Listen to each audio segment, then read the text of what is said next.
Tonight on First at 9 this Monday the 11th of August 2025. Charting progress.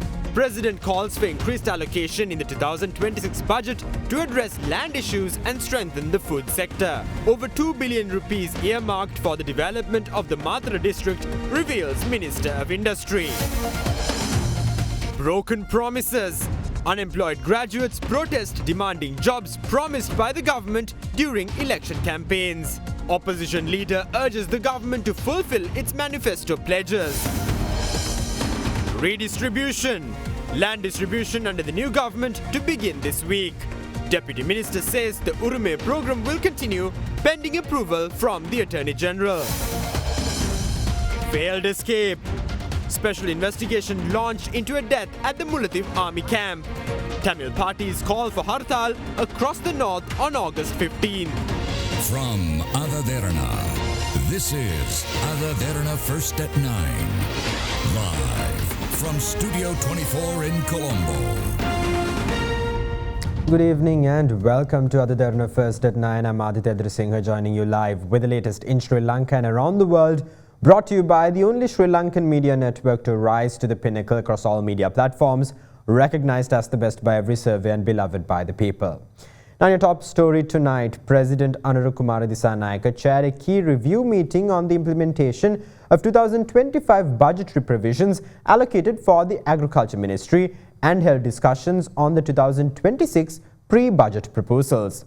He emphasized on resolving land management issues, boosting local dairy and livestock industries and ensuring public benefit from state-funded projects.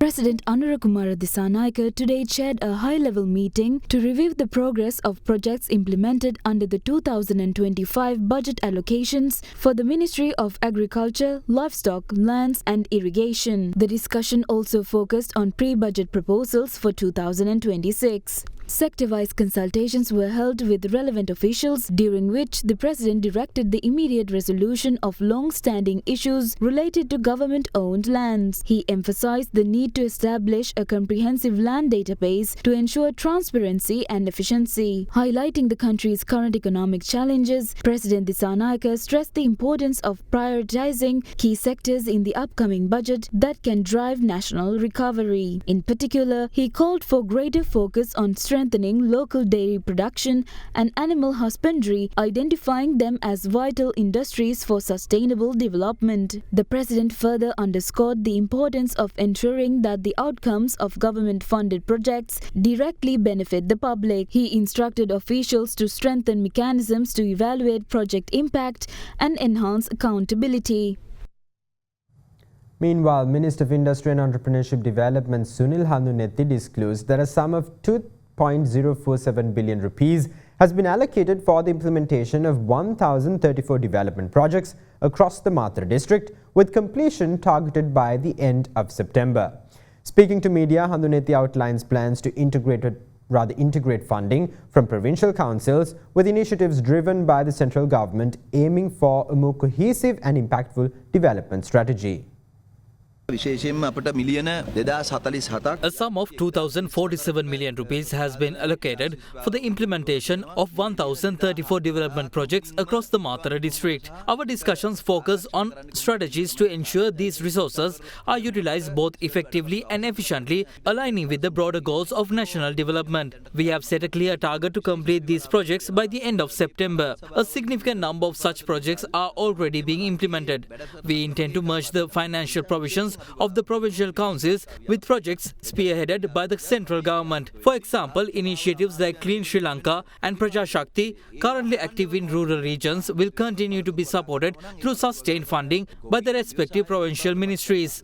We also aim to empower individuals by facilitating market access. For instance, a local fruit cultivator can transition from cultivator to entrepreneur by being integrated into a market system. By planting such initiatives in rural settings, we anticipate growth with more beneficiaries joining in over time. This is not a one-off effort, rather it marks the beginning of a multi-year development journey. අඛණ්ඩව අවුරුදු කිහිපයකට යන ව්‍යාපෘති සැලසුම් ගන්න තමයි අපි බලාපොරොත්තු වෙන්නේ. හොඳම ෆෝන් එකක් ගන්න. ළඟම අපාන්ට්ස් එකට යන්න. Now, Deputy Minister of Land and Irrigation Dr. Susil Ranasinghe has announced plans for the implementation of a new national initiative titled the Himikama Project, aimed at redistributing land deeds for 50,000 plots across the island. He also states that the previous government's Urume program may be considered for continuation, pending recommendation from the Attorney General. The NPP government will initiate the formal redistribution of land deeds under a new national initiative titled the Himikama Project. This program will commence at the Divisional Secretariat in Kilinochchi on the 13th of August under the patronage of Minister of Agriculture, Livestock, Land and Irrigation K.D. Lanka. Under the Ministry of Agriculture, Livestock, Land and Irrigation, we oversee the Land Commissioner General's Department, Mahaweli Authority and the Land Reform Commission. Through these three agencies, we aim to provide land title deeds and license deeds for 50,000 plots of land. Under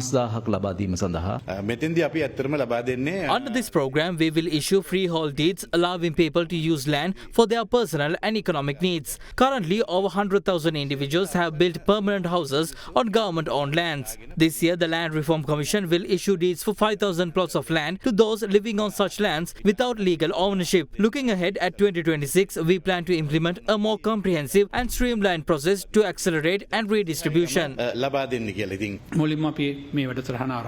the Land Commissioner General's Department, we have organized a program to be implemented by the end of September in Badulla. This initiative aids in the issuance of permits and grants to distribute land for residential and agricultural use, long-term lease and free grants for agricultural and commercial development. Our target for this year is to issue 18,000 deeds under this program, and we plan to increase that number in the coming years. To date, the Mahaweli Authority has released approximately 340,000 plots of land for redistribution and development projects. This year, the government plans to issue deeds for 50,000 plots, of which 25,000 will be processed and prepared by the Mahaweli Authority. This program will be implemented across 10 zones under our jurisdiction. එතකොට දැන් මේ වැඩපිළිවෙල උරුමය කියන එක හිමිකම කියලා නම වෙනස් වීමක්ද නැත්නම් දැන් මේකෙන් මිනිස්සුන්ට ඇත්තටම දැන් ඉඩමේ අයිතියක් නැති අයට නිශ්චිතවම ඉඩමක් දෙන සැලසුමක්ද?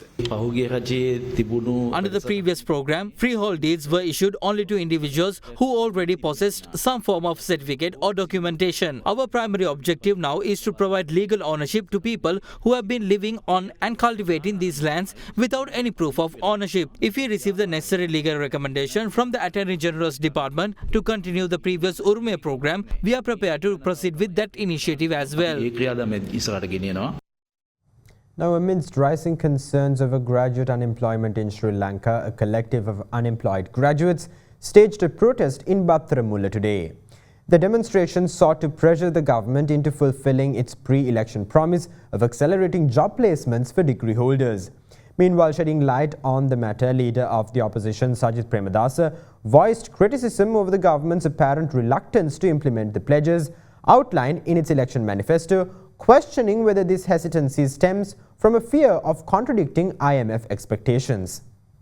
Unemployment has been a salient and economic social issue that has galvanized political discourse within the island. According to the latest figures published by the Department of Census and Statistics, by the first quarter of 2025, Sri Lanka's unemployment rate dropped to 3.8%, down from 4.3% a year ago. The overall unemployment rate of Sri Lankan females stand at 6.3%, while the corresponding figure for males stand at 2.5%. The youth unemployment rate during the first quarter of 2025, calculated for Sri Lankans between the ages of 15 to 24, was recorded at 19.7%. This figure stands as the highest recorded unemployment rate among all age groups. Close scrutiny of the figures indicate a higher unemployment rate among females across all age groups. Citing the latest data, the Top Statistics Office also highlights that youth and female unemployment contribute more to overall unemployment than any other demographic. The data collated on unemployment with reference to levels of education and gender also reveals several grim economic realities policies, with broad socio-economic implications. The classification of unemployment data by levels of education reveal a 6.1% rate of unemployment among Sri Lankans with advanced level education or more. Therefore, Sri Lankans with advanced level educations and other higher educational qualifications make up the largest portion of unemployment individuals classified by levels of education. Survey results further indicate that unemployment is more acute in the case of educated females than educated males, which has been observed consistently over previous survey rounds as well. In light of these numbers, facts and figures, a group of unemployed graduates launched a protest today in front of the Ministry of Education at Battaramulla. The protesters reminded the government of the promise made to all unemployed graduates in the lead up to the elections and demanded the authorities to make good on it by providing all unemployed graduates suitable jobs. The protesters then marched on to the JVP headquarters at Palavatta. However, the protesters marching forward were interrupted by police officers deployed to maintain public peace. Despite police intervention and the pouring rains, the protesters continued to carry on their demonstrations undeterred. Against this backdrop, opposition leader Sajith Premadasa drew attention to Sri Lanka's persistent woes regarding unemployment and claims that the issue remains unaddressed despite a year passing by with President Anurukumara Disanayake at the helm. On page 72 of the government's election manifesto titled A Thriving Nation, A Beautiful Life, the JVP led by President Anuro Disanayake made key promises to employed graduates. One of the proposals made was to hire 35,000 graduates for various jobs. 20,000 were expected to be hired as teachers. 3,000 others were said to be hired to take STEM subjects. 9,000 were planned to be hired to take non-STEM subjects. 3,000 graduates were expected to be recruited to the Inland Revenue Department, Sri Lanka Customs, Foreign Services and for tourism-related endeavours. All these proposals are clearly set out in this manifesto. We ask the government why they hesitate to keep the promises they made. Does the government fear the IMF? Please don't deceive graduates. Now, a special investigation led by senior DIG of the Northern Province was launched over the discovery of a body in the Muthiyankattu tank in Mullaitivu. Police claim that one person drowned in the tank while soldiers tried to repel a group that had entered the Muthiyankattu Shivanagar army camp without permission. According to police, the victim drowned while fleeing from army personnel after a group had allegedly entered the 12th Singha Regiment camp at Shivanagar to steal iron and other materials amid the camp's ongoing evacuation. Residents found the body floating in the tank, later identified as the mortal remains of 32-year-old Edrimanna Singham Kabilraj, a father of one.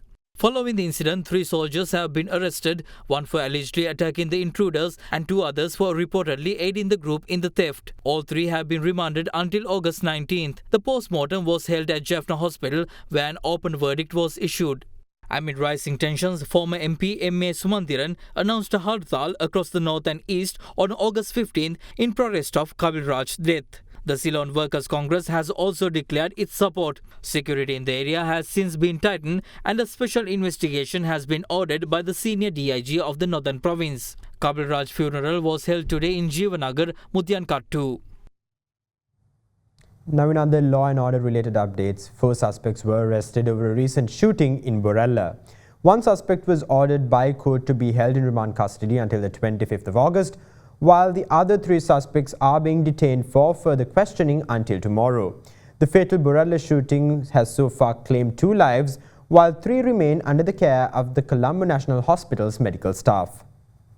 At around 8:40 p.m. on the 7th of August, Sirisara Uyana Stadium in Borella was rocked by a shooting carried out targeting a group of 5 young individuals. According to the police, 2 unidentified individuals arrived at the scene of the crime on a motorcycle and shot 26 rounds of T-56 ammunition. 5 individuals who sustained injuries were immediately admitted to the Colombo National Hospital for treatment. Unfortunately, a 23-year-old victim of the attack succumbed to his injuries on the day of the shooting. Police claimed that the deceased had hosted a cricket tournament which was organized by a sibling of an underworld operative dubbed Kuduchatu. Meanwhile, yesterday, another victim of the shooting also succumbed to his injuries while receiving treatment at the Colombo National Hospital. The deceased was identified as a 22-year-old resident of Sitisaro, Boralla. The other 3 individuals who sustained injuries during the shooting are currently receiving treatment at the Colombo National Hospital. Boralla police investigating the matter have so far arrested a person who is suspected to have provided the tip-off required by the assailant to carry out the shooting. The police have also secured a detention order against the arrestee, providing the authorities time to interrogate the suspect.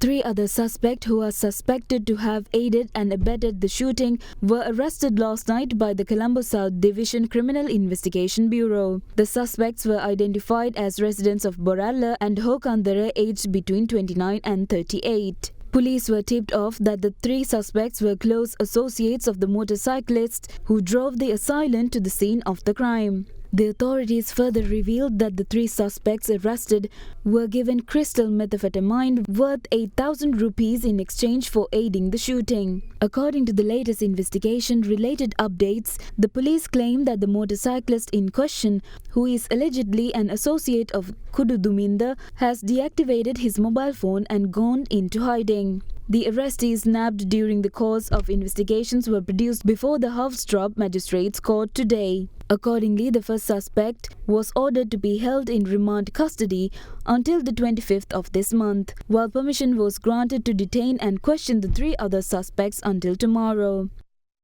In other developments, Pasdeva, a close associate of the infamous underworld figure Kelbhadra Padme, is currently being interrogated by the Western Province North Crime Division. According to reports, Pasdeva came to Sri Lanka from Thailand before Gane Mulla Sanjeeva's murder and promptly headed back to Thailand after the fatal shooting at the Hoofddorp Court complex. According to the information uncovered so far, the police suspect Pasdeva to have been involved in Gane Mulla Sanjeeva's murder. Further investigations in this regard continue to progress under Chief Inspector Linton Silva. The probe is supervised by Director of the Western North Crime Division, Assistant Superintendent of Police, Rohan Olugala.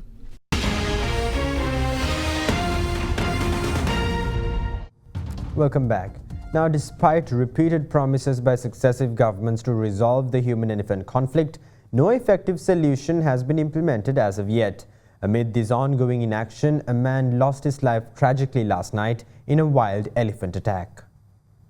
A herd was recently spotted moving from the Buttalawanda Mademali Reserve, an increasingly common sight as elephants roam into homes and farmlands. Tragically, a 60-year-old farmer in Talava, Anuradhapura, was killed by a wild elephant while working in his paddy field. Another man escaped the attack. In a separate incident, a wild elephant from the Bakamunu Dambulu Forest Reserve in Polonnaruwa damaged a house in Nuvaragala village. The homeowner escaped by fleeing to the neighbor's house after failing to scare the animal away. Many claim that despite growing threats, authorities have not erected adequate protective elephant fences. In Upper Morogoda, Anuradhapura, villagers built their own fence funded by donations worth 400,000 rupees. The ongoing human-elephant conflict was discussed at the Anuradhapura District Coordinating Committee meeting chaired by Trade Minister Vasantha Samarasinghe. People bear no ill will against elephants. Even those who have been hurt still feed them. As humans, it's our responsibility to find a solution because elephants don't understand what's happening. Everyone needs to come together on this. At the very least, they should be relocated to Vilpattu. Without that, there's no way to control the situation. A short-term relocation is the only immediate answer. And now here's a look at the latest opinions expressed in the political arena over the controversial Supreme Satellite project. The Prime Minister claims government funds were not allocated for the Supreme Satellite project. However, a minister states the contrary, claiming that government funds were allocated for the project. If these funds were utilized, Parliament must be informed clearly. 2 contradictory statements have been made and everyone is confused as to what the truth is. According to British parliamentary traditions, the truth teller can remain in Parliament while the liar must leave. Both cannot remain. As a woman, I am proud of our Prime Minister. A female Prime Minister has been appointed after a long time. Why do they burden her with these issues all the time? We must openly talk about these matters. As women, we are very concerned of these developments. At the moment, a plot is afoot to dismiss Dr. Harini Amarasuriya from the office of Prime Minister and to instead appoint Minister Bimal Ratnayaka to the post. However, during internal discussions, the President's position has been to have Dr. Amarasuriya serve as the Prime Minister. The frail JVP leadership intends to attack Dr. Harini Amarasuriya until the attacks overwhelm her mentally. They hope the Prime Minister will resign voluntarily. There are no divisions within the JVP. I challenge everyone to try and fracture the JVP if possible. There are no such fractures within the party. Certain facts are being exposed here and there at the behest of the SLPP. We have already launched investigations into certain officers involved in such plots. Answers tendered to questions posed must be reconsidered at times. Officials involved in such plots must be punished. We can also discuss certain high-value and controversial projects implemented by the government. The import of rice, sugar and salt come to mind. Their previous position was that goods are imported to hoard profits unlawfully. However, we don't intend to sling mud as such. If there is corruption in those dealings, we are open to discuss those matters. However, we are not of the opinion that every good is imported out of corrupt intentions. We extend our sympathies to everyone injured during the fallout of the Supreme Sat rocket controversy. The incumbent government assumed power supposedly off the back of a public mandate to root out corruption within Sri Lanka's legislature. With that in mind, let's hear some thoughts some of those purportedly pious individuals shared. You might be able to recognize this voice quite easily. පොඩි පුතා කොඩිය ගාලා චීන rocket එකේ dollar මිලියන 332ක් වියදම් කරා කාගේ සල්ලිද හොරකම් කරපුවා චීයාපු රොකට් එකට ගිය බජට් එකයි අපට හදන්නගේ බජට් එකයි එකයි අර එක මිනිහෙක්ගේ විනෝදාශ්‍රයාදයේ සඳහා රටේ මේ ජාතික ධනයෙන් විශාල ප්‍රමාණයක් නාස්ති කරලා තියෙනවා ඌ කිව්වා අප්පොච්චි මං ආසයි රොකට් යවන්න ගාන කීයද ඇහුවා ඩොලර් මිලියන 360යි කෝටි 11500ක් කජුවට කොසට නෙමෙයි වලගේ දහඩිය මහන්තිය කොහොමද මහජනයා මත This is how they incited hate among the people. It is high time that we stop being deceived by these lies. Meanwhile, a petition has been filed with the Supreme Court challenging the bill presented to Parliament seeking to revoke privileges granted to former presidents. The petition has been submitted by Renuka Pereira, the Administrative Secretary of the Sri Lanka Podujana Peramuna. The petitioner states that the government submitted the proposed bill to Parliament on August 7th with the intention of revoking the privileges legally entitled to former presidents. The petitioner has pointed out that the proposed bill violates Article 1, 3, 4 of the Constitution and the fundamental human rights enshrined in Article 12, 1. Now, the grand opening ceremony of Shinyo and Lanka Preschool was held recently in Narahenpita. The event was graced by the Colombo Mayor Rai Kali Balthasar, Secretary to the Prime Minister Pradeep Saputantri and Governor of the Western Province Hanif Yusuf.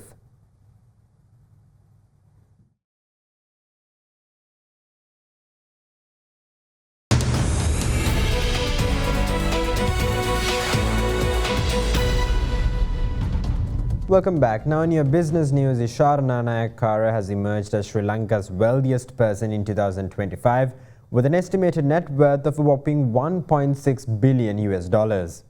According to a ranking by UAE-based publication named Gulf News, Nanayakkara, the chairman of LLC Holdings, has emerged as the island's wealthiest person after surpassing long-time business mogul Dhammika Pereira. The publication further states that Nanayakkara is now among the richest South Asian tycoons with his new status. The region's wealth landscape is still dominated by India's Mukesh Ambani with a staggering net worth estimated at $118 billion.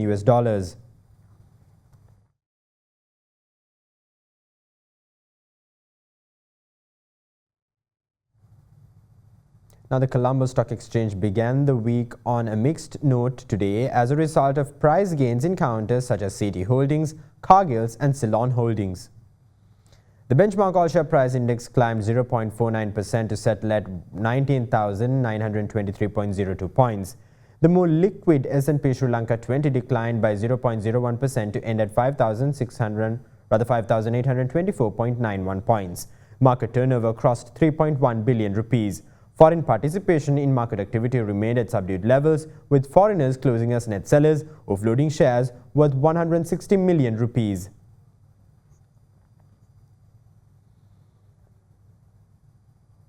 Up next is Sara Rafaideen from Capital Alliance with a few thoughts to round off our Markets in View segment for the week.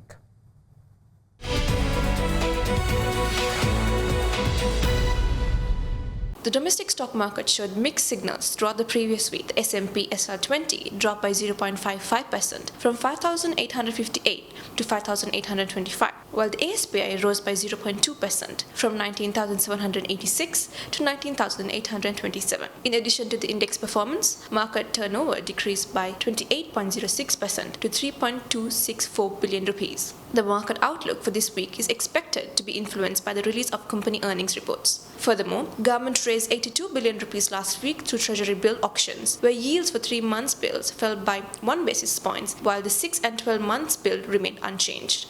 That's all the news we have for you tonight. Thank you. Have a great night.